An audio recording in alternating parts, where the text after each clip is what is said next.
It's time for another episode of Harry Potter cooking. So last episode we made Hair of the Cat, recreation of the Polyjuice potion. Today we're going to be making Weasley sweater or Weasley jumper Focaccia. As you can see, it's inspired by the famous jumpers that Mrs. Weasley makes everyone. It seems the ingredients are fairly straightforward. You need just water, sugar, yeast, which I actually happen to have, flour, salt, olive oil. Let's say you can use any vegetables or berries in the focaccia. I find it a bit weird thinking of berries in a focaccia because it's a weird mix of sweet and savoury. So I am going for vegetables. Just realised I don't have a baking tray.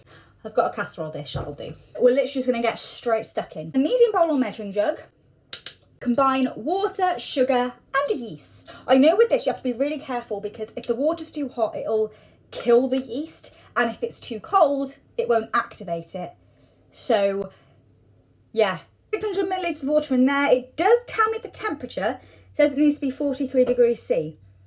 I don't have a thermometer. That told me nothing. Might be a bit too cold, but I think I'd rather it too cold than too hot because I don't want to kill the yeast, and it's active yeast.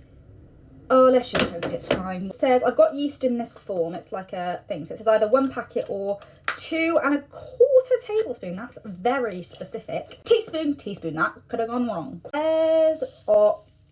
We have a yeast explosion. 1 teaspoon. Oh my God. 2 teaspoons and then 1/4. Is that 1/4? We're saying it is. Flour. Sugar. Oh, sugar. Oh no, I don't think I've got the sugar. I've got granulated sugar. That's gonna have to do because it's all I've got. So it might be wrong, but oh well. 2 teaspoons, perfect. 1. I don't want it to be too sugary actually. So I'm gonna put like a less heaped one in. I'm gonna give that a little stir. Oh, it's gone all clumpy. Let's set it aside for 5 minutes. So we'll do that. Okay, I need another bowl, so I've got my little Le Creuset one that, by the way, I got from TK Maxx. You can get so much Le Creuset stuff in TK Maxx. They're so cheap. And I got this, and I love it. Large bowl, combine the flour and salt. How much flour? Here's the flour. I didn't know what it was then. 680 grams. I don't have scales. Have to just guess. How much is 680 grams? Oh, we have spillage. No, it's gone on the book. I don't know if that's enough. Put a little bit more in for luck. Ooh. I don't want to put too much salt in because I know we put salt a bit later. I'm just going to put a dash. That's fine. That'll do. Once the yeast is is the yeast foamy? I don't know. Is this foamy? Oh, there is foam. You can see the little layer of foam. So I literally just pour it all in.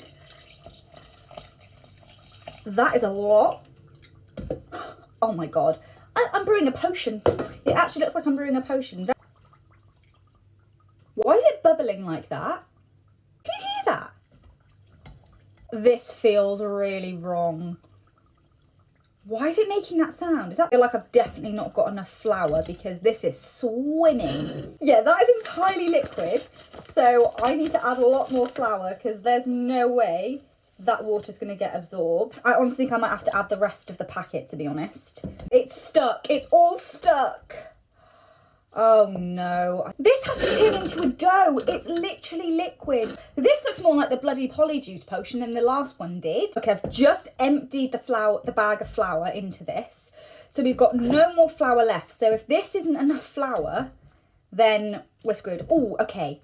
It's absorbing the water. It seems to be turning into a little bit more like something that resembles dough. This is one hell of an arm workout. It says keep going because there's no dry flour. There's definitely no dry flour left. I think this is the best we're gonna do.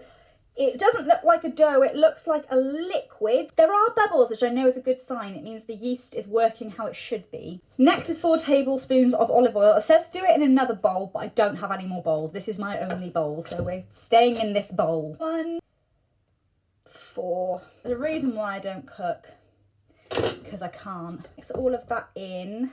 This is so ridiculously fluid. I think that's done. Now I've got to leave it to prove. But this house is currently about 12 degrees because it's freezing. So I don't know where the hell I'm going to leave this to prove. It says to put a tea towel over it. Done. I'm going to have to put it in like a cupboard or something. And I'll be back in 4 hours and we'll see what the hell has happened to this. It's many, many hours later. I've been to the shop, dropped a kombucha on the floor, come back, watched the whole of the holiday, and it is now dark. So hopefully it should definitely be proved by now. Here it is. Let's have a look. Oh dear. I fucked up. Oh no. Oh no.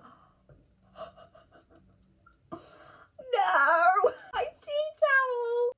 That is disgusting. I'll deal with that later, but yeah, I think that's definitely risen. Okay, let's see what we do next. When the dough is ready, deflate it by keeping the dough in the bowl and using 2 forks to flip the edge farthest from you towards you. What? Make it into a ball. That was a really weird way of explaining it. I need to create a dough ball, but obviously one massive bow of dough?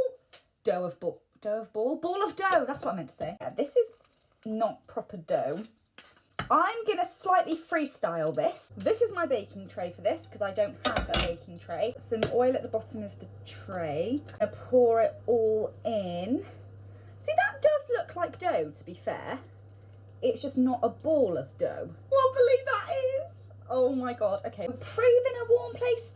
You meant to make it, well, it's not bloody proven again. I let it prove for about 6 hours, so it's done.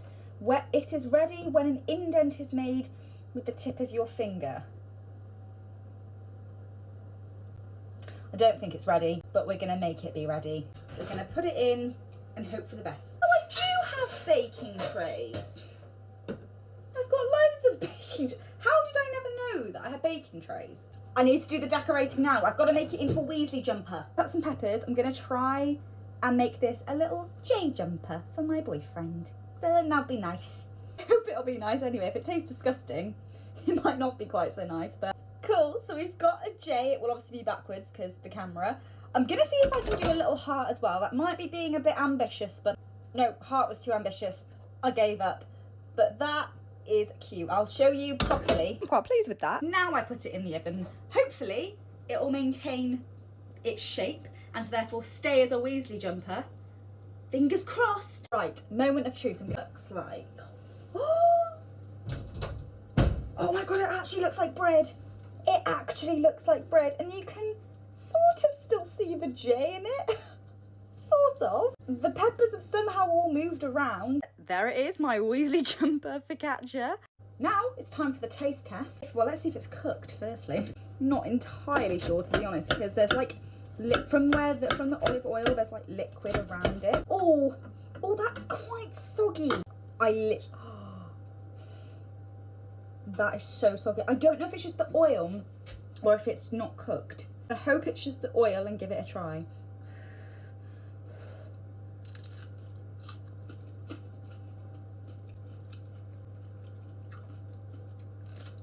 I mean,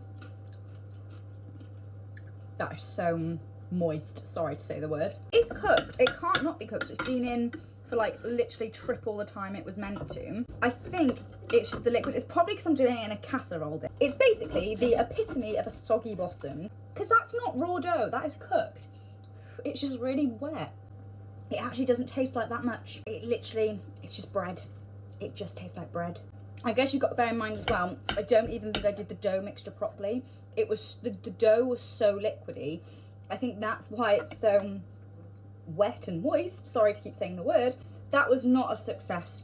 Weasley jumper focaccia, not a success. I'm not going to blame the recipe. I think it was the way I executed the recipe, in that I didn't do it well at all. I think this would be nice if it's done properly. I just haven't done it properly. So for this, I'm going to give this a 4 because it's practically inedible, to be honest. I might retry this at some point, but I'm a little bit scarred. It also took me literally all day to do because I left it to prove for so long and everything. Oh yeah, this one was a fail. I preferred the hair of the cat to the Weasley jumper focaccia. The next one I'm going to be doing is a chocolate broom like drinks. It's basically little chocolate on a stick and you put it into milk and it dissolves and makes like a hot chocolate. I'm really excited about it. So make sure you're following so you don't miss that. Yeah, let me know what you think of these cooking videos because I'm quite enjoying them.